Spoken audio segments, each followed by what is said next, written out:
Welcome to प्रशासन academy. मी हनुमान शिंदे. आज आपण भारतीय राज्यघटनेच्या वैशिष्ट्यावर चर्चा करणार आहोत. लास्ट लेक्चरमध्ये भारतीय राज्यघटनेच्या प्राथमिक वैशिष्ट्यावर चर्चा केली. आज आपण तात्विक आणि सखोल वैशिष्ट्य, जी संवैधानिक स्वरूपाची जी वैशिष्ट्ये आहेत त्या वैशिष्ट्यावर काय करणार आहोत, आपण अभ्यास करणार आहोत. तर जे पहिलं जे तात्विक आणि सखोल वैशिष्ट्य आहे म्हणजे संसदीय शासन व्यवस्था. ही संसदीय शासन व्यवस्था आहे, ही आपण कुणाची घेतलेली आहे तर अमेरिकेची न घेता कुणाची घेतली आहे तर ब्रिटनची घेतलेली आहे. म्हणजेच भारताचं हे अमेरिकन अध्यक्ष शासन व्यवस्थेऐवजी आपण ब्रिटनची शासन व्यवस्था काय केलेली आहे, आपण स्वीकारलेली आहे का, तर स्वीकारलेली आहे. आणि अध्यक्ष शासन व्यवस्थेमध्ये काय आहे तर अध्यक्ष शासन व्यवस्थेमध्ये कायदे मंडळ आणि कार्यकारी मंडळ हे काय आहे, विभक्त आहे. परंतु संसदीय शासन व्यवस्था आहे, अध्यक्ष सोडून संसदीय शासन व्यवस्थेमध्ये जे की आहे कायदे मंडळ आणि जे की आहे कार्यकारी मंडळ यांचं सहकार्य आणि काय आहे समन्वयाने कोऑर्डिनेशनने काय केलं जातं, काम केलं जातं. त्या व्यवस्थेला कुठली व्यवस्था म्हणतो आपण, संसदीय शासन व्यवस्था होती. म्हणून हे भारतीय राज्यघटनेचं आपण काय सांगतो, वैशिष्ट्य सांगतो. मग ही जी संसदीय शासन व्यवस्था आहे तर ही संसदीय शासन व्यवस्था कशाला म्हणायचं, तर संसदीय शासन व्यवस्थेची वैशिष्ट्ये कुठली, तर संसदीय शासन व्यवस्थेची जी वैशिष्ट्ये आहेत तर या संसदीय शासन व्यवस्थेमध्ये राष्ट्रपती हा काय असतो, नामधारी असतो, म्हणजेच तो काय असतो, घटनात्मक प्रमुख असतो. आणि पंतप्रधान हा काय असतो, वास्तविक आणि काय असतो, तो खरा प्रमुख असतो का, तर खरा प्रमुख असतो. हे वैशिष्ट्य आहे संसदीय शासन व्यवस्थेचं. म्हणजे जी वैशिष्ट्य, ही जी सगळी वैशिष्ट्ये ज्या व्यवस्थेमध्ये सापडतात त्या व्यवस्थेला आपण संसदीय शासन व्यवस्था म्हणतो. आणि ही सगळी वैशिष्ट्ये भारतीय राज्यघटनेमध्ये सापडतात. म्हणून भारतीय राज्यघटना ही कशी आहे, संसदीय शासन व्यवस्था आहे. ठीक आहे. आता दुसरं जर वैशिष्ट्य बघितलं तर संसद शासन व्यवस्थेचं, तर पंतप्रधान व त्याचे मंत्रिमंडळ हे सामूहिकरित्या कायदे मंडळाप्रती जे की आहे लोकसभेला जबाबदार असतात. म्हणजे कायदे मंडळाला जबाबदार नसतात तर ते कायदे मंडळाप्रती लोकसभेला काय असतात, जबाबदार असतात. ठीक आहे. म्हणून हे सुद्धा विधान आयोगाने काय केलेले, विचारलेले होती योग्य पद्धतीने. म्हणून कायदे मंडळाप्रती लोकसभेला काय आहेत, जबाबदार आहेत. म्हणजे इथे लक्षात घ्यायचं की सामूहिकरित्या कायदे मंडळाला जबाबदार आहेत का, नाही. तर सामूहिकरित्या कायदे मंडळाप्रती ते कशाला आहेत, तर लोकसभेला जबाबदार आहेत. ठीक आहे. आणि मंत्री जे असतील ते कायदे मंडळातली काय असतील, सदस्य असतील. अमेरिकेमध्ये काय केलं जातं, राष्ट्राध्यक्ष जे आहेत ते आपल्या नागरिकांमधून काय करतात, मंत्र्यांची नियुक्ती करतात. परंतु आपल्याकडे जे कायदे मंडळातले जे सदस्य आहेत, म्हणजे कायदे मंडळामधले जे सभागृह आहेत, कनिष्ठ सभागृह आणि वरिष्ठ सभागृह, या दोन्ही सभागृहातल्या सदस्यांमधून मिळून काय केलं जातं, मंत्र्यांची नियुक्ती केली जाते. एक अपवादात्मक स्थितीमध्ये असं आपल्याकडे अशी पद्धती आहे की दोन्ही सभागृहाचा सदस्य नसताना त्यांना मंत्री होता येतं का, तर मंत्री होता येतं. परंतु 6 महिन्याच्या आत त्याला दोन्हीपैकी एका सभागृहामध्ये निवडून येणं काय आहे, आवश्यक आहे. म्हणून मंत्री हा कायदे मंडळाचा काय असावा, सदस्य असणं, हे संसदीय शासन पद्धतीचं काय आहे, वैशिष्ट्य आहे. आणि कायदे मंडळातलं जे कनिष्ठ सभागृह आहे त्या कनिष्ठ सभागृहामध्ये ज्याचं बहुमत आहे त्या बहुमताचंच काय असतं, सरकार असतं. त्याला आपण काय म्हणू, तर संसदीय शासन व्यवस्था. आणि जे कनिष्ठ सभागृह आहे ते त्याचं काय होत असतं, विसर्जन होतं का, तर त्याचं विसर्जन होतं. ती व्यवस्था म्हणजे संसदीय शासन व्यवस्था आहे. म्हणून या व्यवस्थेला आपण कॅबिनेट शासन व्यवस्था असंही म्हटलं जातं का, तर कॅबिनेट शासन व्यवस्था असंही म्हटलं जातं. आणि पंतप्रधान शासन व्यवस्था, तसेच तिला आपण काय म्हणतो, वेस्टर्न मिनिस्टर शासन व्यवस्था असं सुद्धा काय केलं जातं, म्हटलं जातं. ही म्हणजे संसदीय शासन व्यवस्था. मग आपण तर ब्रिटनच्या पद्धतीने स्वीकारली, पण ब्रिटनच्या शासन व्यवस्थेमध्ये आणि आपल्या शासन व्यवस्थेमध्ये सुद्धा बेसिक स्वरूपातले फरक आहेत. दोन महत्वाचे फरक मध्ये, त्यांची जी संसद आहे ती जी एक विचार जर केला तर ती सार्वभौम नाहीये. आणि आपली त्यांची जी संसद आहे ती सार्वभौम आहे आणि आपली जी संसद आहे ती काय आहे, सार्वभौम नाहीये. म्हणजे सार्वभौम या शब्दाचा अर्थ काय आहे, तर प्रत्यक्ष अप्रत्यक्षरित्या कुणाचंही नियंत्रण नसणं. मग आपल्या संसद आहे, मग आपल्या संसदेमध्ये कुणाचा भाग आहे, तर लोकसभा आहे, राज्यसभा आहे आणि राष्ट्रपती आहे. तर राष्ट्रपती मिळून अशा या तिन्हीचा समूह आहे, ती म्हणजे आपली संसद आहे. म्हणजे इनडायरेक्टली स्वरूपामध्ये काय आहे, प्रत्यक्ष अप्रत्यक्षरित्या काय आहे, नियंत्रण आहे. म्हणून ती काय नाहीये, सार्वभौम नाहीये. आणि आपली जी संसद शासन व्यवस्था आहे ती म्हणजे गणराज्य आहे. म्हणजे गणराज्य म्हणजे आपल्या संस्थेमध्ये काय आहे, राजा नसलेले राज्य, परंतु अप्रत्यक्षरित्या घटनात्मक प्रमुख कोण असेल, तर राष्ट्रपती असेल का, तर राष्ट्रपती असेल. ह्या संसदीय शासन व्यवस्थेमधला काय आहे, भारतीय आणि ब्रिटनमधला फरक आहे. ब्रिटनमध्ये घटनात्मक राजेशाही आहे, म्हणजे राजेशाहीनुसारच काय असेल तो प्रमुख असेल. आपल्याकडे घटनात्मक स्वरूपामध्ये राष्ट्रपती प्रमुख आहे.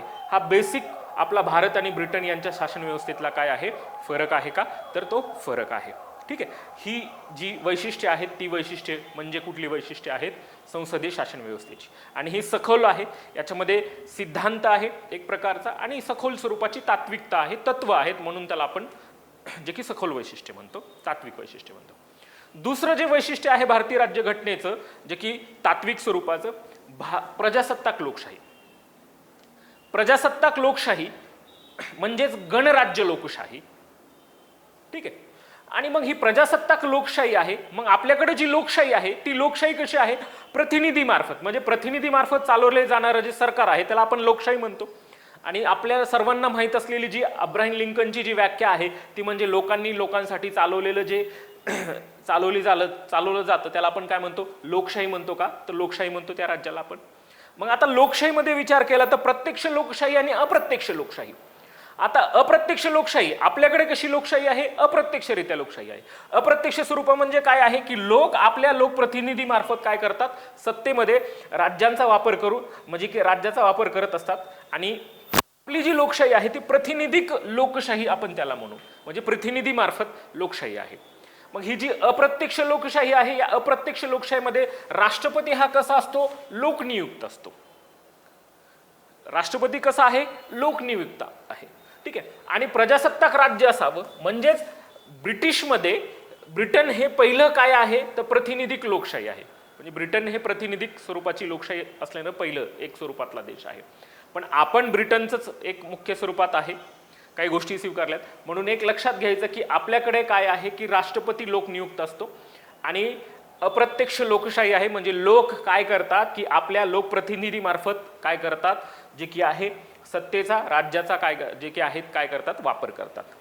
ही आपली अप्रत्यक्ष लोकशाही आहे. ठीक आहे. आता प्रत्यक्ष लोकशाही कशाला म्हणायचं, म्हणजे आपल्याला माहित तर पाहिजे की भारतातली लोकशाही कशी आहे, अप्रत्यक्ष लोकशाही. प्रतिनिधी मार्फत काय केला जातो, कारभार केला जातो. आणि मग प्रत्यक्ष लोकशाही काय आहे ही संकल्पना जर शिकायची असेल तर प्राचीन काळामध्ये ग्रीक संस्कृतीमध्ये राज्य जी आहे ती लोकांमार्फत चालवली जायची. ठीक आहे. आज जर विचार केला तर स्वित्झर्लंड सारखा देश आहे की तिथं प्रत्यक्ष लोकशाही एक उदाहरण आपल्याला सांगता येईल.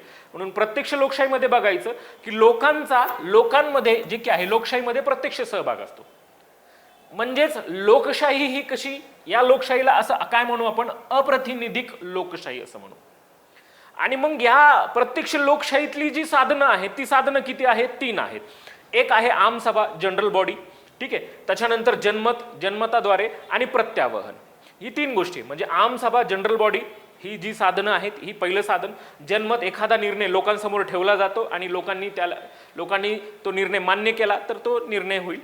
आणि प्रत्यावहन म्हणजे काय आहे, परत बोलवता यावं, जे की आहे ज्या व्यक्ती आहेत त्या व्यक्तींना परत काय करता येऊ शकतं, मतदान जे की आहे परत बोलवता येतो का, तर परत बोलवतो, त्याला आपण राईट टू रिकॉल असं म्हणता येईल. मग आता या 3 गोष्टी शिकत असताना आपल्याला माहित असायला पाहिजे जनमत म्हणजे काय, जनमताचा निर्णय. ठीक आहे. जनमत हेच काय आहे की लोकांनी जे ठरवलेलं आहे तो सरकारला काय आहे, निर्णय काय आहे सरकारवर कसा असतो, बंधनकारक असतो. म्हणजे हे सरकारला अनिवार्य आहे. मग हे असं कुठे उदाहरणार्थ जर स्वित्झर्लंडमध्ये.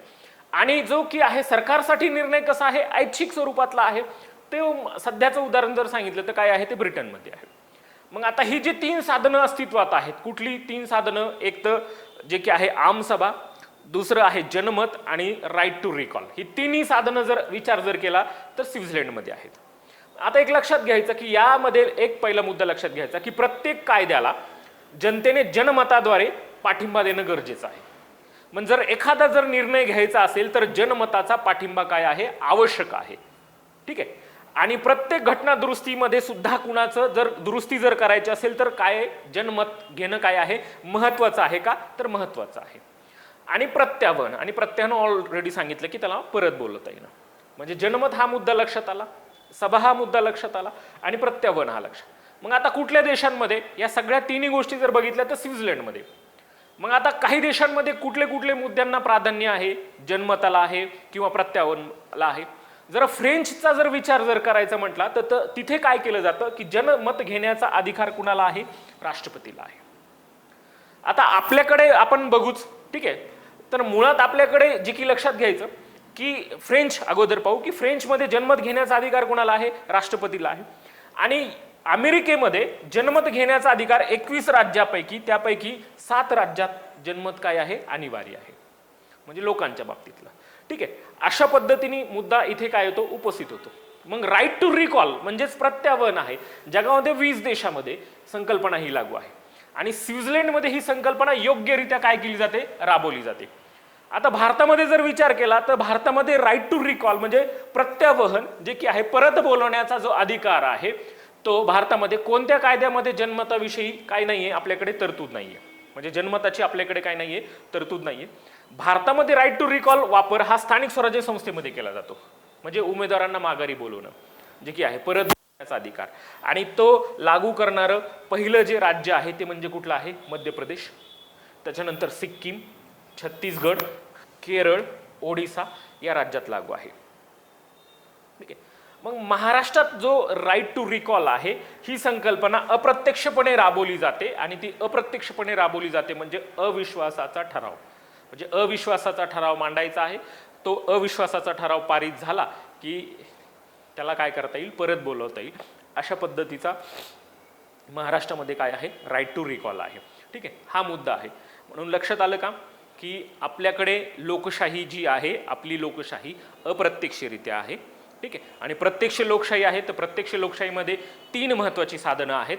एक मुख्य स्वरूपामध्ये आमसभा, जनमत आणि प्रत्यावर्तन. फक्त संकल्पनेला माहीत असावं म्हणून आपण त्याच्यावर डिस्कशन केलं. आता लोकशाहीचा ढोबळमानाने जर प्रकार जर बघितले तर मर्यादित राजेशाही आणि प्रजासत्ताक लोकशाही. आता आपल्याकडे कशी लोकशाही आहे? प्रजासत्ताक लोकशाही. प्रजासत्ताक म्हणजे एक आहे, आपलं वैशिष्ट्यच आहे की आपण प्रजासत्ताक लोकशाही आहोत. हे भारतीय राज्यघटनेचं वैशिष्ट्य आहे. म्हणजे येथे राज्यप्रमुख हा कसा असतो? जे की आहे लोकनियुक्त असतो, ठीक आहे. म्हणजे लोकांकडून निवडून दिलेला असतो. त्याच आपण काय म्हणतो? प्रजासत्ताक लोकशाही असं म्हणू. आपल्याकडे आपण राष्ट्रपतीला निवडून देतो, अप्रत्यक्षरित्या निवडून देतो. म्हणजे आपण ज्या व्यक्तींना निवडून देतो, आपण ज्या खासदारांना निवडून देतो, आमदारांना निवडून देतो, तेच कुणाला निवडतात? राष्ट्रपतींना निवडतात. म्हणून राष्ट्रपती हा कसा असतो? लोकनियुक्त असतो, ठीक आहे. प्रजासत्ताक असण्यासाठी 2 महत्त्वपूर्ण आहेत, 2 महत्त्वाच्या बाबी प्रजासत्ताक आहोत. तर इथे काय आहे? राज्याचा प्रमुख हा राष्ट्रप्रमुख आहे, म्हणजे काय आहे? हेड ऑफ स्टेट आहे. 2 महत्त्वाच्या गोष्टी की लोकप्रतिनिधी असावा, ठीक आहे. म्हणजे राज्याचा प्रमुख आहे हा राष्ट्रप्रमुख, हेड ऑफ स्टेट. आणि राज्यातील लोकांचं सार्वभौमत्व हे जनतेचं निहित आहे. म्हणजे भारतातील राष्ट्रपती हा कसा आहे? लोकनियुक्त आहे आणि त्यामुळेच भारत हे काय आहे? प्रजासत्ताक आहे का? तर प्रजासत्ताक आहे. म्हणजे हेच वाक्य की राजा नसलेले राज्य, परंतु अप्रत्यक्षरित्या घटनात्मक प्रमुख कोण असेल? राष्ट्रपती असेल का? तर राष्ट्रपती असेल, ठीक आहे. आता मर्यादित राजेशाही कशाला म्हणायचं? तर मर्यादित राजेशाहीमध्ये बघत असताना येथे सर्व शक्ती राज्यांमध्ये निहित असते, म्हणजे राज्यासाठी असते, पूर्ण शक्ती राज्यांसाठी असते. तर लोकप्रतिनिधी मार्फत महत्त्वपूर्ण काय घेतले जातात? निर्णय घेतले जातात. मग जगामध्ये कुठे आहे? तर न्यूझीलंडमध्ये आहे आणि ऑस्ट्रेलिया या देशांमध्ये आहे. आता जर काही गोष्टी जर बघायच्या असतील तर ब्रिटनच्या आधिपत्याखाली ज्या वसाहती असून या न्यूझीलंड आणि ऑस्ट्रेलियातल्या, की त्यांचं सार्वभौमत्व कुणाकडे आहे? ब्रिटनकडे आहे. म्हणजे ब्रिटनच्या राणीने, म्हणजे लक्षात घ्यायचं की ब्रिटनची राणी त्यांच्या राष्ट्रप्रमुखाच्या नावाला अनुमोदन दिल्यानंतर हा निर्णय घेतला, म्हणून तिथं मर्यादित लोकशाही. म्हणजे न्यूझीलंडमध्ये आणि ऑस्ट्रेलियातला जो राष्ट्रप्रमुख आहे त्या राष्ट्रप्रमुखाच्या निवडीला कुणी ब्रिटनच्या राणीने अनुमोदन दिल्यानंतर त्यांची काय होते? निवड होते. ही जी लोकशाही आहे ती म्हणजे मर्यादित राजेशाही आहे, ती मर्यादित या स्वरूपातली आहे, ठीक आहे. आपल्याला संकल्पना माहीत असावी म्हणून आपण त्याच्यावर काय करतो? चर्चा करतो. आता लोकशाही ऑलरेडी मी सांगितलंय, कारण की आपल्याला लोकशाही या शब्दावर भरपूर चर्चा झाली, ठीक आहे. प्रत्यक्ष आणि अप्रत्यक्ष. मग या अप्रत्यक्ष लोकशाहीमध्ये विचार जर केला तर अप्रत्यक्षमध्ये प्रातिनिधिक आणि प्रातिनिधिकमध्ये एक अध्यक्षीय, जसं की उदाहरण आहे USA, आणि जे की आहे संसदीय.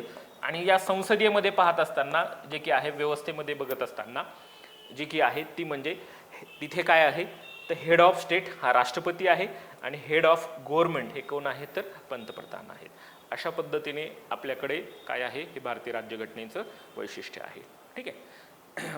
मुळात लक्षात आलं का की आपल्याकडे पहिलं वैशिष्ट्य जे की संसदीय शासन व्यवस्था आहे ती का आहे ते आपण बघितलं. दुसरं आपलं प्रजासत्ताक काय आहे लोकशाही आहे आणि प्रजासत्ताक लोकशाही का आहे ते पण आपण काय केलं आहे पाहिलेलं आहे. मग आता पुढे बघायचं आहे आपल्याला की लोकशाही हा शब्द कळल्यानंतर लोकशाहीसाठी निर्णायक मुद्दे कुठले, म्हणजे लोकशाही आहे हे कशावरून ठरवायचं की एखाद्या देशामध्ये लोकशाही आहे. तर त्या देशामध्ये लोकशाही आहे हे ठरवण्यापाठीमागं काय आहे की लोकांना आपले राज्यकर्ते निवडण्याचा अधिकार आहे. देशामध्ये आपले राज्यकर्ते निवडण्याचा अधिकार कुणाला आहे लोकांना आहे. तिथे आपण लोकशाही आहे असं म्हणतो. लोकांना जिथे हक्क आहेत लोकांना जिथे अधिकार आहेत तिथे त्याला आपण लोकशाही म्हणू. आणि सर्वांसाठी समानता आणि कशाची आहे स्वातंत्र्याची हमी आहे तिथं लोकशाही आहे. ठीक आहे. मग लोकशाही एक मुख्य स्वरूपामध्ये या मुद्द्याचा आहे की लोकशाहीसाठी निर्णायक मुद्दे आहेत ते. मग आपल्याकडे साम्यवादी लोकांनी लोकशाहीच्या काही व्याख्या सांगितल्या. ठीक आहे. साम्यवादी लोकांनी लोकशाहीच्या जी व्याख्या सांगितली ती म्हणजे काय कामगारांची हुकुमशाही म्हणजे लोकशाही.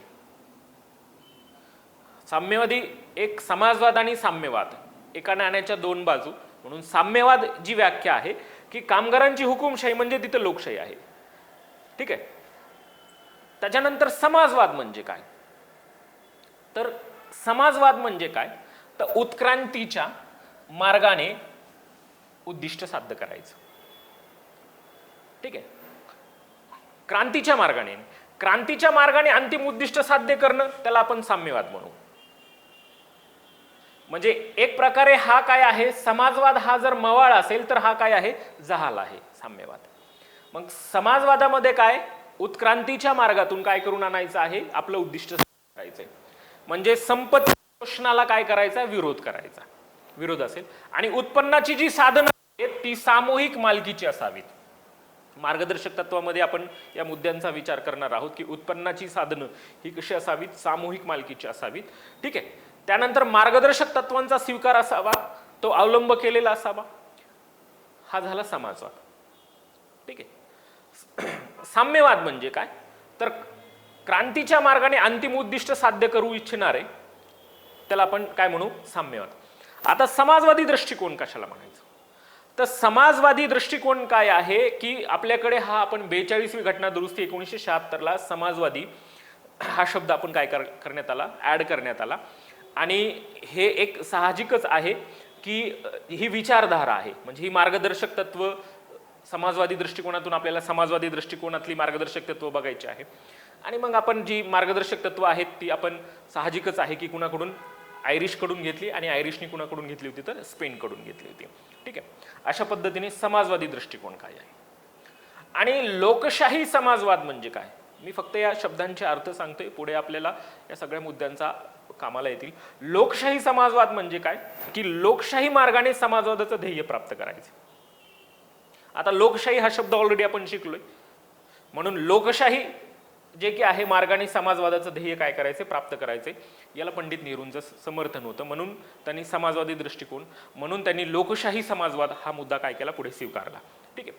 आता आणखीन एक असा आपल्याला वर्ड शब्द माहीत असायला पाहिजे की फेबियनवादी समाजवाद म्हणजे काय वेट अँड वॉच म्हणजे काय आहे थांबा आणि वाट पहा. जे धोरण जिथे असतं त्याला कुठला समाजवाद म्हणायचा फेबियनवादी समाजवाद असं म्हणायचं आहे. ठीक आहे.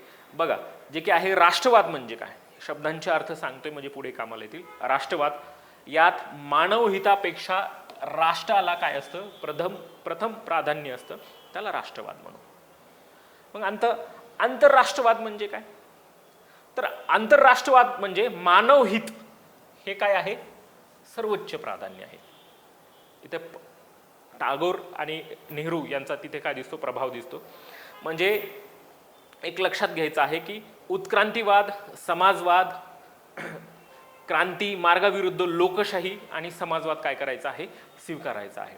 म्हणजे आधुनिकीकरणाला विरोध असा इनडायरेक्टली स्वरूपातला अर्थ घ्यायचा नाही. ठीक आहे. म्हणून आंतरराष्ट्रवाद म्हणजे काय, तर साहजिकच एक आहे की मानव हितासाठी सर्वोच्च काय द्यायचं आहे, प्राधान्य द्यायचं आहे. आणि याच्यात काही मुद्द्यांचा जर अभ्यास करायचा म्हटला तर अराज्यवादी विचारवंतांचं काय मत होतं की उद्योगांच्या यांत्रिकरणाला आणि आधुनिकीकरणाला विरोध आणि ग्राम उद्योग कुटीर उद्योगाला काय द्यायचा आहे, पाठिंबा द्यायचा आहे. आणि उत्क्रांतीवाद, समाजवाद, क्रांती मार्गाविरुद्ध लोकशाही समाजवाद काय करायचा आहे, स्वीकारायचा. या मुद्द्यांचा सुद्धा समावेश, या सगळ्या मुद्द्यांना, या सगळ्यांचा प्रभाव हा नेहरूवर आपल्याला काय करतो, आढळून येतो. ठीक आहे.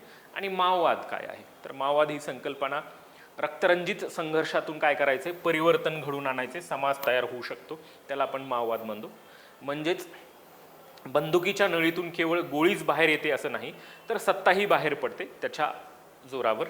ठीक आहे. म्हणून रक्तरंजित संघर्षातून नवीन सत्ता तयार होते, त्याला आपण काय म्हणू, माओवाद बनू का, तर माओवाद बनू. ठीक आहे. ह्या संकल्पना तुम्हाला पुढे कामाला येतील, त्याच्या ॲडिशनल आहेत म्हणून मी तुम्हाला सांगितल्या. ठीक आहे. अशा पद्धतीचं जे वैशिष्ट्य आहे ते वैशिष्ट्य आपलं आहे. प्रजासत्ताक लोकशाहीमध्ये आपल्याला सगळ्या मुद्द्यांचा माहीत असणं आवश्यक आहे. प्रजासत्ताक लोकशाही काय आहे, लोकशाही काय आहे, प्रत्यक्ष लोकशाही काय आहे, अप्रत्यक्ष लोकशाही काय आहे. ठीक आहे. आणि जे की आहे समाजवादी लोकशाही काय आहे, मग समाजवाद काय, साम्यवाद काय, जे की आहे राष्ट्रवाद काय, आंतरराष्ट्रवाद काय, माओवाद काय, फेबियनवाद, समाजवाद काय, ह्या सगळ्या गोष्टी आपल्याला माहीत असाव्या म्हणून सांगितल्या. पुढचं जे वैशिष्ट्य आहे ते म्हणजे उदारमतवादी लोकशाही. ठीक आहे. उदारमतवादी लोकशाहीमध्ये सुरुवातीला उदारमतवादी नव्हती आपल्याकडे, म्हणजे सुरुवातीचा जो उदारमतवादी होती तिथे राज्य लोकशाहीवादी नव्हते. काय नव्हते, लोकशाही नाही. म्हणजे आता मुळात जर विचार केला तर सुरुवातीच्या स्वरूपामध्ये मुक्त अर्थव्यवस्था आणि सार्वजनिक मताधिकार हे तत्व एकत्र बांधलेलं होतं सुरुवातीच्या. ठीक आहे. हा उदारमतवादीचा अर्थ झाला. पण आपल्याकडची जी आपण उदारमतवादी आहोत ते कसे आहोत ते पाहणं गरजेचं आहे. आणि ते पाहत असताना उदारमतवादी लोकशाहीची तत्व कुठली, म्हणजे कुठल्या लोकशाहीला उदारमतवादी लोकशाही म्हणता येईल, तर ही जी तत्व ज्या लोकशाहीमध्ये असतील त्याला उदारमतवादी लोकशाही म्हणायचे. आता भारतीय राज्यघटना ही काय आहे, उदारमतवादी लोकशाही आहे. म्हणजे उदारमतवादी ही भारतीय राज्यघटना वैशिष्ट्य आहे. भारतीय राज्यघटनेचं वैशिष्ट्य उदारमतवादी, चर्चेद्वारे शासन कारभार करतं. म्हणजे आपल्याकडे चर्चा होणार आणि चर्चेच्या अनुषंगानं काय होणार की कारभार चालवले जाणार. आपण बघतो चर्चा, विधेयक मांडायचं आहे, विधेयकावर चर्चा होणार. ठीक आहे. म्हणून चर्चेद्वारे काय केलं जातं, शासन होतं. बहुमताचं राज्य आहे, ज्याचं बहुमत आहे ते काय असेल त्याचं सरकार असेल, ती उदारमतवादी लोकशाही आहे. अल्पसंख्याकांना अधिकार आहेत, फंडामेंटल राईट्समध्ये सुद्धा आहेत, आणि आपल्याकडे वेगवेगळे स्वरूपाचे कायदे करून सुद्धा आणि वेगवेगळ्या योजनेच्या आधारावर सुद्धा आपण अल्पसंख्याकांना अधिकार दिलेला आहे, त्यांना त्यांच्या हक्काची हमी पण दिलेली आहे. कलम 29 आणि 30 मध्ये सुद्धा फंडामेंटल राईट्समध्ये. शासन जे की आहे, जे शासन आहे ते उदारमतवादी स्वरूपाचं आहे. आणि व्यक्ती स्वातंत्र्याची हमी आहे, पण त्या व्यक्ती स्वातंत्र्यामध्ये व्यक्तीची प्रतिष्ठा काय केली जाते, जपली जाते. म्हणून व्यक्ती मानव म्हणून जगत असताना त्याला त्या व्यक्तीची प्रतिष्ठा सुद्धा प्राप्त करून दिली जाते. या व्यवस्थेमध्ये आहे. या लोकशाहीला काय म्हणतो आपण, उदारमतवादी लोकशाही. म्हणजे मग ही भारतीय राज्यघटना उदारमतवादी आहे का, तर या सगळ्या मुद्द्यावरून लक्षात येतं की आपली उदारमतवादी आहे. मग ही उदारमतवादी लोकशाही म्हणजे काय, तर सर्व समाज आणि सर्व घटकांना, जे की सर्व समाज असतील आणि सर्व घटकांना शासन कारभारामध्ये प्रतिनिधित्व काय करणं, मिळून देणं. या हेतूने संसदीय शासन अधिक काय करण्यात आलं, जे की आहे अधिक सोयीस्कर स्वरूपामध्ये काय करण्यात आलं, मांडण्यात आलं. म्हणजे एक लक्षात घ्यायचं की उदारमतवादी लोकशाही काय आहे, तर उदारमतवादी लोकशाहीमध्ये सर्व समाज आणि घटकांना शासन कारभारामध्ये प्रतिनिधित्व आहे. मग आपल्याकडे आहे का, तर आपल्याकडे SC साठी आहे, ST साठी आहे, OBC साठी आहे. ठीक आहे. या सगळ्यांना काय आहे की कशामध्ये सहभाग आहे, सत्तेमध्ये सहभाग आहे. म्हणून आपल्याकडे उदारमतवादी आहे का, तर उदारमतवादी लोकशाही. हे सुद्धा भारतीय राज्यघटनेचं काय आहे, वैशिष्ट्य आहे का, तर भारतीय राज्यघटनेचं काय आहे, वैशिष्ट्य आहे. मग कशाला उदारमतवादी लोकशाही म्हणायचे, मग ही उदारमतवादी लोकशाही ओळखण्यासाठीची जी काय आहेत, काही फीचर आहेत की जी वैशिष्ट्य आहेत, ती कुठली वैशिष्ट्य आहेत, तर त्यामधलं पहिलं वैशिष्ट्य की एकापेक्षा अनेक राजकीय पक्षाचं अस्तित्व. कारण की एकच जर पक्ष असेल तर मुख्य स्वरूपामध्ये तिथं हुकुमशाही झाली. मग उदारमतवादी काय की एकापेक्षा अनेक राजकीय पक्षांचं अस्तित्व असावं आणि सत्तेसाठी काय असावी, स्पर्धा असावी. मग आपल्याकडे वेगवेगळे राजकीय पक्ष आहेत, प्रत्येक वेळा वेगवेगळ्या राजकीय पक्षांचा काय आहे की तिथे सत्तेसाठी स्पर्धा आहे, ठीक आहे. मग जिथे स्पर्धा आहे त्याला उदरमतवादी लोकशाही म्हणायचं आहे, ठीक आहे. आणि राजकीय अधिकार पदे हे कोणा एका विशिष्ट वर्गाची मालमत्ता नसते, एका विशिष्ट वर्गात. जसं ब्रिटनमध्ये काय आहे की काही जी पदं आहेत त्या पदांच्या बाबतीमध्ये काय आहे की ती विशिष्ट वर्ग आहेत त्यांनाच ती पदं आहेत. म्हणजे आपल्याकडे जर विचार केला तर सर्वसामान्य व्यक्ती सुद्धा पंतप्रधान होतो. आज आत्ताच्या आपल्या पंतप्रधानांचं उदाहरण जर घ्यायचं तर ती सर्वसामान्य आहेत, ठीक आहे. मुख्यमंत्री जर विचार केला आत्ताची तर ती पण काय आहेत सर्वसामान्य स्वरूपातली आहे. आणि समाजातील सर्व घटकांसाठी ती काय आहेत, खुली आहेत का, तर खुली आहे, म्हणजे ही उदारमतवादी आहे. याच्यातून लक्षात येतं, ठीक आहे. आणि सार्वत्रिक प्रौढ मताधिकाराच्या आधारावर काय केले जातात, निवडणुका घेतल्या जातात का, तर निवडणुका घेतल्या जातात. असं नाही की एखाद्या विशिष्ट वर्गालाच मतदान करण्याचा अधिकार आहे, विशिष्ट निकष ठरवूनच मतदान करण्याचा अधिकार आहे. म्हणजे आर्थिक स्वरूपाचे टॅक्सच्या स्वरूपातली जी सुरुवातीला होती, जो प्रौढ आहे 18 वर्ष पूर्ण झालेला आहे त्याला कुठल्याही जाती धर्म मतभेद न करता काय केला जातो, आपल्याकडे सार्वत्रिक प्रौढ मतदानाचा अधिकार आहे. म्हणजे सगळ्यांना हक्क आहे. आपल्या लोकशाहीमध्ये काय आहे, आपले जे सत्ता आणि आपलं राज्यकारभार करणारी जी लोक आहेत त्या लोकांना निवडण्याचा अधिकार घटनेने आपल्याला काय दिलेला आहे, तर दिलेला आहे. नागरी स्वातंत्र्याचं संरक्षण आहे, ठीक आहे. नागरिक म्हणून तुम्हाला स्वातंत्र्य जे आहे त्या स्वातंत्र्याचं संरक्षण प्राप्त करून दिलेलं आहे, ठीक आहे. नागरिक म्हणून तुम्हाला ते आपल्याला फंडामेंटल राईट्समध्ये सुद्धा बघायची आहेत, ठीक आहे. स्वातंत्र्य आपल्याकडे स्वातंत्र्याला आणि स्वातंत्र्य देऊन त्याला संरक्षण सुद्धा दिलेलं आहे, ठीक आहे. नागरिक म्हणून, पीपल्स म्हणून, लोक म्हणून नाही तर नागरिक म्हणून, म्हणजे काही बंधनं आहेत इनडायरेक्ट स्वरूपातली. आणि न्यायालयाचं स्वातंत्र्य आहे का, तर एक न्यायालयाचं सुद्धा स्वातंत्र्य आहे. म्हणजे आपल्याकडे मी सांगितलं की जे की आहे संसद आणि न्यायालय काय आहे, संतुलन आहे त्यांचं. म्हणून न्यायालयाला सुद्धा स्वातंत्र्य आहे की कायदा तयार करण्याचा अधिकार जो आहे तो कुणाला आहे, कायदेमंडळाला. त्या कायद्यांची वैधता तपासण्याचा अधिकार ज्युडिशरीला आहे. न्यायालयाला त्यांचं वैयक्तिक स्वरूपातलं स्वातंत्र्य आहे की कुठल्या स्वरूपाचं स्वातंत्र्य आहे की त्यांचा स्वतःचा जो स्टाफ आहे तो ठरवण्याचा सुद्धा अधिकार कुणाला आहे, त्या न्यायालयाला आहे. तिथं जे की आहे कार्यकारी मंडळ काय करणार नाही, हस्तक्षेप करणार नाही. अशा पद्धतीचं स्वातंत्र्य ही उदारमतवादी लोकशाहीची काय आहे, वैशिष्ट्ये आहेत का, तर ही वैशिष्ट्ये आहेत. ही भारतामध्ये आहेत का, तर भारतामध्ये आहेत. म्हणून हे भारतीय राज्यघटनेचं वैशिष्ट्य आहे का, तर हे भारतीय राज्यघटनेचं काय आहे, वैशिष्ट्य आहे, ठीक आहे. बरोबर आहे. पहिला मुद्दा जो पहिलं वैशिष्ट्य, संसदीय शासन व्यवस्था, प्रजासत्ताक लोकशाही, ठीक आहे. उदारमतवादी लोकशाही आणि समाजवादी, म्हणजे की लोकशाही ही कशी आहे, समाजवादी आहे. मग समाजवादी लोकशाही जी आहे, कारण आपण समाजवादी आहोत, ठीक आहे. आणि पण समाजवादी लोकशाही काय, तर लोकशाही या शब्दाचा अर्थ ऑलरेडी आपल्याला माहिती आहे की लोकशाहीच्या मार्गाने समाजवादाचं ध्येय प्राप्त करायचं.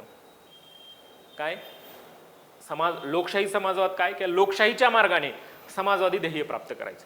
मग लोकशाही हा शब्द ऑलरेडी आपल्याला माहिती आहे. मग त्या लोकशाहीच्या मार्गाने समाजवादी ध्येय प्राप्त करायचे. मग इथं लोकशाही काय की व्यक्तिहित आणि समाजहित यांचा एकत्रित विचार करणं, म्हणजे जे की आहे त्याला आपण लोकशाही समाजवाद म्हणू. मग हे आपल्या भारतीय राज्यघटनेत आहे का, तर हे आपल्या भारतीय राज्यघटनेमध्ये आहे. मग हे वैशिष्ट्य आहे आपलं, ठीक आहे. मग लोकशाहीच्या ज्या पंचशिला आहेत, लोकशाही आहे म्हणजे साहजिकच की लोकशाही काय आहे, तर लोकशाहीच्या ज्या पंचशिला आहेत त्या 5 आहेत. एक आहे तुमची जागरूकता, सक्रियता, समता, सहिष्णुता आणि शांतता. ह्या काय आहेत, तर लोकशाहीच्या पंचशिला आहेत. म्हणजे आता पहिलं काय आहे, जागरूकता. जागरूकता का, म्हणजे की नागरिक जे आहेत ते जागरूक असले पाहिजे. तुम्हाला जे आहेत जे अधिकार आहेत ते तुम्हाला माहीत असले पाहिजे, म्हणजे तुम्ही जागरूक आहात त्याबद्दल. आणि त्यात सक्रियता, जे मिळालेले जे अधिकार आहेत ते अधिकार तुम्ही काय केले पाहिजे. आता उदाहरणार्थ तुम्हाला जागरूक असणं म्हणजे काय, तुम्हाला मतदान करण्याचा अधिकार आहे हे माहीत असणं, ही झाली तुमची जागरूकता. आणि माहीत आहे म्हणून तुम्ही जाऊन मतदान केलं तर तुम्ही त्याच्यात सहभाग झाला म्हणजे सक्रिय झाले, ती झाली सक्रियता. लक्षात आलं की राजकीय अधिकार मिळाले तरी ते प्रत्यक्ष अंमलात काय आणता आले पाहिजे. एखादी जर जागा काय आहे एखाद्या कास्टसाठी तिथं असेल, सुटलेली असेल, तर त्या व्यक्तीने काय केलं पाहिजे की त्या संबंधित तिथे उभा राहून त्यांनी काय केलं पाहिजे की राजकीय अधिकार मिळवले पाहिजे. मग ही तुमची काय आहे, जी की आहे सक्रियता आहे, ठीक आहे. आणि समता जी की आहे राजकीय समता आणि आर्थिक समता मिळाली की आपल्याकडे काय होईल, लोकशाही काय होते, लोकशाही यशस्वी होते. म्हणजे राजकीय समता तर आपल्याकडे हळूहळू आपण काय करतोय, घटनेनुसार करत आहोत. आर्थिक स्वरूपातली समता ही सुद्धा आपल्याकडे मिळत आहे. म्हणजे समता, मग मी सांगितलंय की स्वातंत्र्य आणि समता या गोष्टी जर तुम्हाला मिळाल्या तरच तुमचा न्याय आहे. म्हणजे न्याय या कशाच्या आधारावर आहे, स्वातंत्र्य आणि समता.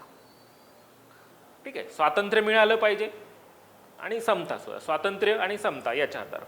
म्हणून समता या गोष्टीवर, राजकीय समतेप्रमाणेच आर्थिक समता मिळाले की आपली काय होते, लोकशाही यशस्वी होते. सगळ्यांमध्ये समानता असली पाहिजे, कायद्यापुढे समानता असेल, जे की आहे सगळ्या गोष्टी बाबत आहे. समान संधी सुद्धा प्राप्त करून दिली पाहिजे. या सगळ्या गोष्टी आहेत आपल्याला पुढे जे की आहे प्रास्ताविकामध्ये पाहायच्या आहेत. म्हणून आपल्याला या शब्दांचे अर्थ अगोदर माहीत पाहिजेत की लोकशाहीची पंचशिला जे की आहे, जागरूकता कशाला म्हणायचे, सक्रियता कशाला म्हणायचे, ठीक आहे, समता कशाला म्हणायचे, आणि हा जो शब्द आहे सहिष्णुता, जो अलीकडे आपल्याला माहीत असणं पाहिजे की सहिष्णुता, घटनेला सहिष्णुता कशाला म्हणायचे, का, घटनेने काय अर्थ सांगितला की आपल्याप्रमाणे इतरांनाही विचार व्यक्त करण्याचा काय आहे, अधिकार आहे. आपल्याप्रमाणे ही काय आहे की इतरांना विचार करण्याचा अधिकार आहे. आणि हे लोकशाही जी मानणारी लोक आहेत त्या लोकशाहीच्या पुरस्कर्त्यांनी ते मान्य केलं पाहिजे की विशिष्ट एखादा जर प्रश्न आहे, त्या विशिष्ट प्रश्नावर इतरांची मतं काय करायची आहे, समजून घेणं, त्याला आपण काय म्हणतो, सहिष्णुता काय केली आपण, अंगी बाळगली आहे, त्याला आपण सहिष्णुता असं म्हणतो. मग लोकशाहीमध्ये ही सहिष्णुता आवश्यक आहे का, तर आहे. ठीक आहे, इतरांचं मत काय आहे की इतरांना सुद्धा मत असू शकतं, ते आपण काय केलं पाहिजे, मान्य केलं पाहिजे. म्हणजे ते मत कसं असू शकेल, प्रतिकूलही असू शकतं आणि अनुकूलही असू शकतं. ते मत आपण स्वीकारलं पाहिजे आणि माझंच मत खरं आहे याचा रेटा लावणं ही म्हणजे सहिष्णुता होत नाही. म्हणजे बघा की अनुकूल असेल मत किंवा कदाचित प्रतिकूल सुद्धा असेल, पण ती सांगण्याचा दुसऱ्यांना काय आहे, अधिकार आहे, आणि हे विसरता कामा नये. आणि आपलेच हेच खरं, ठीक आहे, हे इतरांना काय कळतं, हे का, हा लोकशाहीमध्ये काय करता येत नाही, धरत नाही. म्हणून आपण म्हणतो की आपल्याकडे असहिष्णुता आहे, असहिष्णुता वाढत चालली आहे. आणि उदारता, समंजसपणा आणि दुसऱ्यांच्या मतांची काय करणं, कदर करणं, याला आपण सहिष्णुता म्हणू. आणि दुसऱ्यांच्या मताची कदर नाही केली, समंजस्यपणा केला नाही, दुसऱ्याचं मत अनुकूल असो किंवा प्रतिकूल असो ते आपण जर स्वीकारायची आपली मानसिकता नसेल तर आपण लोकशाहीचा पुरस्कर्ते करणार आहोत असं म्हणणं चुकीचं ठरेल. म्हणून पाचवं जे आहे ते शांतता. आणि काय आहे की अशांतता, आपलं उद्दिष्ट पूर्ण करण्यासाठी अशांतता माजून तुम्ही काय करत असाल तर राजकीय ध्येय जर प्राप्त करण्याचा मार्ग जर करत असाल तर ते लोकशाहीला काय नाहीये, संमत नाहीये. तुम्ही बुद्धिवादी किंवा एखादं तुमचं मत परिवर्तन करू शकता, तुम्ही ते बुद्धिवादी दृष्टिकोनातून तुम्ही एखाद्याचं मत परिवर्तन करू शकता, अचूक युक्तिवाद करू शकता, व्यापक सहानुभूती, हे सुद्धा सहानुभूतीच्या आधारावर सुद्धा तुम्ही एखाद्याचं मत परिवर्तन करू शकता. या जोरावर तुम्ही काय करू शकता, मत परिवर्तन करू शकता, पण ते शांततेच्या मार्गाने. नाहीच आपलं उद्दिष्ट पूर्ण करण्यासाठी अशांततेच्या मार्गाने तुम्ही काय करताय, तुमचे राजकीय ध्येय जर पूर्ण करत असाल तर या ज्या गोष्टी आहेत त्या अलीकडे आपल्याकडे होत असताना दिसत आहेत का, तर त्या दिसत आहेत. म्हणून मुख्य स्वरूपामध्ये शांतता बाळगणं काय आहे, आवश्यक आहे. तर आपल्याकडे लोकशाही टिकली आहे, लोकशाही असं म्हटलं जाईल. काय आहे लोकशाहीच्या पंचशिला मूळ स्वरूपामध्ये, जे की सगळ्यात अगोदर काय असली पाहिजे, तुम्ही जागरूक असले पाहिजे. त्यानंतर जागरूकता, त्याच्यानंतर सक्रियता असली पाहिजे, सक्रियता, ठीक आहे. त्याच्यानंतर जे की सक्रियता आहे, तुम्ही जे की आहे सहिष्णुता सुद्धा काय केली पाहिजे, पाळली पाहिजे. समानता आणि शांतता ह्या आपल्या लोकशाहीच्या काय आहेत, पंचशिला आहेत का, तर या लोकशाहीच्या काय आहेत, पंचशिला आहेत. ठीक आहे. आणि पुढचं जे वैशिष्ट्य आहे की भारतीय राज्यघटनेचं जे स्वरूप आहे ते भारतीय राज्यघटनेचं स्वरूप कशा पद्धतीचं आहे, तर भारतीय राज्यघटनेच्या स्वरूपावर चर्चा करत असताना संरचना आणि गाभा या दोन घटकांचा काय करावा लागतो, विचार करावा लागतो का, तर या दोन घटकांचा विचार करावा लागतो. यामध्ये संरचना ही कशी आहे, तर आपली संरचना, स्वरूप कसं आहे राज्यघटनेचं स्वरूप, ठीक आहे, की धर्मनिरपेक्ष स्वरूप आहे. राज्यघटना कुठल्याही एका धर्माचा काय करणार नाही, प्रसार करणार नाही, कुठल्याही एका धर्माला सपोर्ट करणार नाही. आणि आपली उदारमतवादी लोकशाही काय आहे, आपलं स्वरूप आहे. मी ऑलरेडी सांगितलं उदारमतवादी काय आहे आणि लोकशाही काय आहे. तर उदारमतवादी लोकशाहीचं आपलं स्वरूप आहे आणि संघराज्यात्मक स्वरूप आहे. संघराज्यात्मक स्वरूपामध्ये जर बघितलं तर संघराज्य आणि एकात्मिक असं संमिश्र स्वरूपाचं आपल्याकडे काय आहे, स्वरूप आहे. हा मुद्दा आपल्याला सविस्तर स्वरूपामध्ये शिकायचा आहे की शासन व्यवस्था, जे की भारतीय शासन व्यवस्था ही संघराज्य स्वरूपाची आणि कुठे एकात्मिक स्वरूपाची, याची जी वैशिष्ट्ये आहेत ते पण ही वैशिष्ट्ये आहेत आपल्याकडे. म्हणून आपल्याकडे जे की आहे आणीबाणीच्या कालावधीमध्ये आपण एकात्मिक स्वरूपाचं असेल आणि इतर कामकाजाच्या बाबतीमधून आपण संघराज्य स्वरूपाच्या बाबतीत आहोत. म्हणून हे संघराज्यात्मक स्वरूप आहे. ही आपली संरचना आहे कशाची, राज्यघटनेच्या स्वरूपाची. आणि गाभा विचार केला, गाभा घटक जर बघितलं तर आपण उदाहरण जर सांगितलं, मार्गदर्शक तत्व जे की 36 ते 51 मध्ये आपल्याला दिलेली आहेत आणि ही गाभाभूत घटक आहेत. कारण की राज्यसंस्थेने राज्यासाठी काय करावं या सगळ्या गोष्टी आपल्याला याच्यात दिलेलं आहे.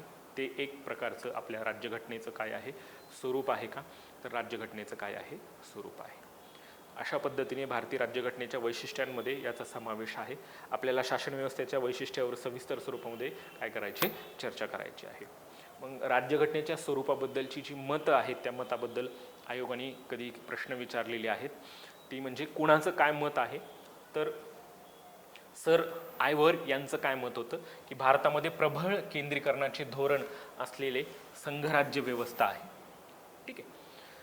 न्यायमूर्ती रामास्वामी यांचं मत होतं की भारत हे सेंद्रिय संघराज्य आहे. ठीक आहे, ऑर्गॅनिक आहे असून त्याची निर्मिती ही संसदीय शासन पद्धती आणि भारतातील विविध पूर्ण परिस्थितीला काय आहे ती अनुकूल आहे, अशा पद्धतीचं मत. इथं संकल्पनेवर नाही आहे, इथं मतावर जोड्या विचारल्या जातात. ठीक आहे. KC विहर यांचं मत होतं की संघराज्य शासन म्हणजेच राज्यांचा संघ होय, अशा पद्धतीचं यांचं काय होतं, मत होतं. ठीक आहे.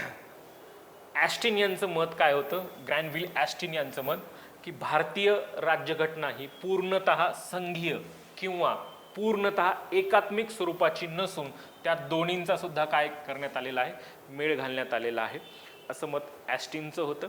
आणि भारतीय राज्यघटना एक सामाजिक दस्तवेज आहे असं सुद्धा आपल्या भारतीय राज्यघटनेबद्दल काय केलं जातं, विधान केलं जातं. ठीक आहे. DD बसू यांचं मत होतं की भारतीय राज्यघटना ही शुद्धपणे संघराज्य वा एकात्मिक नसून ती दोन्हीचा सुद्धा काय आहे, मिलाप आहे. म्हणजे एकात्मिक आणि संघराज्य अशा दोन्हींचा काय आहे, मिलाप आहे, असं मत कुणाचं होतं, DD बसू यांचं होतं का, तर DD बसू यांचं मत होतं. ठीक आहे. आणि बाकी ज्या सगळ्या गोष्टी आहेत आपल्याला त्या वैशिष्ट्यांमध्ये आपल्याला बघायच्या आहेत.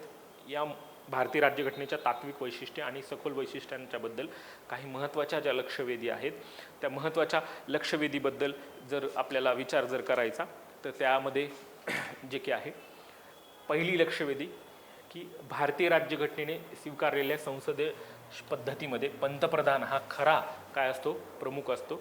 तो काय असतो, वास्तविक प्रमुख असतो का, तर तो वास्तविक प्रमुख असतो. ठीक आहे. 1946च्या कॅबिनेट मिशन योजनेनुसार संविधान सभा काय करण्यात आली, आपल्याकडे निर्माण करण्यात आली आहे. भारतात संविधान सर्वश्रेष्ठ आहे, संसद श्रेष्ठ नाही. ठीक आहे. आणि कलम 108 नुसार आपल्याकडे संयुक्त बैठकीचं हे तत्व आहे. हे आपण कुणाकडून घेतलं तर ऑस्ट्रेलियाकडून हे आपण काय केलेलं आहे, स्वीकारलेलं आहे. आणि गांधीजींचं मत काय होतं तर भारतीय संविधान हे भारतीय जनतेच्या इच्छानुसार असेल असे मत महात्मा गांधी यांनी काय केलं होतं, व्यक्त केलं होतं. अशा विधानांमध्ये परीक्षेत विचारलेली विधान आहे. आणि संघीय शासन व्यवस्थेमध्ये सत्तेचं काय आहे, विकेंद्रीकरण असते. विकेंद्रीकरण म्हणजेच केंद्र, राज्य आणि स्थानिक लेवलच्या अशा पद्धतीचं जे की आहे केंद्रीकरण असावं. आपण त्रिस्तर शासन व्यवस्था नंतर स्वीकारली, परंतु संघीय शासन व्यवस्थेमध्ये केंद्र आणि राज्य अशा पद्धतीचं विकेंद्रीकरण आपण काय केलेलं आहे, स्वीकारलेलं आहे का, तर आपण स्वीकारलेलं आहे. ठीक आहे. आणि सुप्रीम कोर्टाने जी पायाभूत वैशिष्ट्ये म्हणून मान्यता दिली, तर हाही एकदा आयोगाने प्रश्न विचारला होता की कुठल्या वैशिष्ट्यांना पायाभूत वैशिष्ट्य म्हणून जे की आहे सुप्रीम कोर्टाने सांगितलं की सर्वोच्च न्यायालयाने समतेचं तत्व, संघराज्य, न्यायालयीन पुनर्लोकनाचा अधिकार, धर्मनिरपेक्षता आणि सार्वभौमत्व या वैशिष्ट्यांना आपण काय म्हटलेलं आहे? पायाभूत वैशिष्ट्य म्हटलं आहे का? तर पायाभूत वैशिष्ट्य असं म्हटलेलं आहे. ठीक आहे. आणि संघराज्य जे विचार जर केला तर संघराज्य व्यवस्थेला वाटाघाटीचं संघराज्य आहे असं जे मत होतं ते साहजिकच कोणाचं होतं? मॉरिस जोन्स यांचं होतं.